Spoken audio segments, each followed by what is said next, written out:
Assalamualaikum warahmatullahi wabarakatuh. Perkenalkan, saya Nadia Kartika Putri dari kelas reguler B angkatan 2024. Di sini saya akan menjelaskan mengenai sistem ekskresi yang dimana terdiri dari 5, yaitu ada kulit, lalu ada paru-paru, hati, ginjal, dan juga usus besar.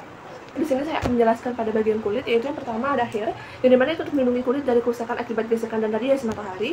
Lalu selanjutnya ada sweat port, yang dimana itu untuk membantu dalam proses pendinginan tubuh. Lalu yang ketiga itu ada nerve, yaitu untuk menghubungkan kulit dengan sistem saraf pusat.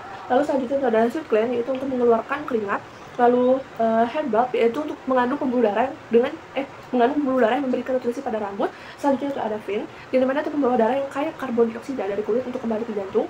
Lalu selanjutnya itu ada arteri, yang dimana itu untuk mengalirkan darah kaya oksigen dan nutrisi kulit.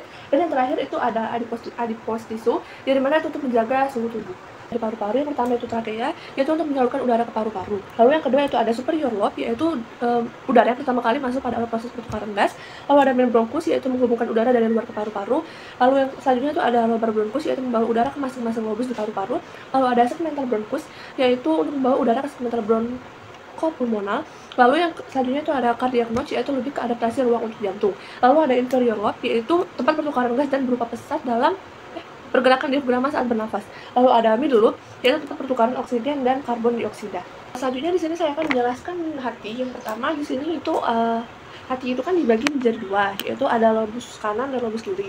Nah, untuk yang sebelah kanan ini tuh bisa dibilang sebagai proses metabolisme, dan yang lobus sebelah kiri itu untuk mendukung fungsinya. Nah, lalu di sini ada falciform ligament, yaitu untuk membagi lobus kanan dan lobus kiri di sisi anterior. Lalu selanjutnya di sini ada left triangular ligament, yaitu untuk menjaga posisi hati. Lalu di bagian bawah sini yang hijau ini itu ada kantong empedu, yaitu untuk menyimpan empedu yang dihasilkan dari hati sebelum dilepaskan ke usus halus untuk membantu pencernaan lemak. Lalu di atas ini ada inferior vena cava, yaitu membantu darah oksigen dari tubuh ke bagian bawah jantung. Nah, di bagian posterior ini itu terdapat portal vein, portal hepatis. Lalu di sini itu ada feature proteus ligament, lalu proper hepatic artery. Lalu di bagian dalam inferior vena cava ini itu terdapat hepatic veins. Lalu di tengah-tengahnya itu ada caudative process, terus right triangle ligament, dan di sisi luar itu terdapat garis yang disebut coronary ligament. Mengenai ginjal, yaitu pertama ada hilum. Hilum ini tempat masuk dan keluarnya pembuluh darah lymphatic ureter. Lalu yang kedua itu ada renal cortex, yaitu sebagai tempat membentukkan filter darah. Lalu yang ketiga itu ada renal medulla, yaitu untuk proses konsentrasi urin melalui sistem nefron. Lalu selanjutnya itu ada renal papilla, yaitu untuk mengalirkan urin dari saluran pengumpul ke kalis.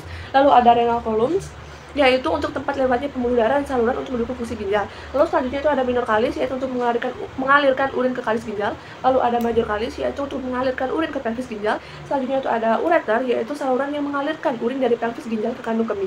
Lalu ada rongga besar di tengah, yaitu renal pelvis sebagai tempat urin dan kalis mayor yang dikumpulkan sebelum dialirkan ke ureter. Lalu selanjutnya itu ada arteri ginjal, yaitu membawa darah beroksigen dari jantung ke ginjal untuk disaring. Lalu yang terakhir itu ada vena ginjal, yaitu membawa darah yang disaring itu ginjal untuk kembali ke jantung. Selanjutnya di sini saya akan menjelaskan mengenai usus besar, yaitu ada ascending colon, yaitu mengangkut sisa makanan dari usus kecil itu menuju transverse colon. Lalu ada transverse colon, yaitu untuk menyerap air dan elektrolit. Lalu ada descending colon, yaitu untuk membawa sisa makanan yang telah didapatkan ke arah sigmoid colon. Lalu ada sigmoid colonnya sendiri, yaitu sebagai tempat menyimpan sisa makanan atau feses. Dan yang terakhir itu ada rectum, yaitu menyimpan penyimpanan sementara feses sebelum dikeluarkan dari tubuh. Terima kasih.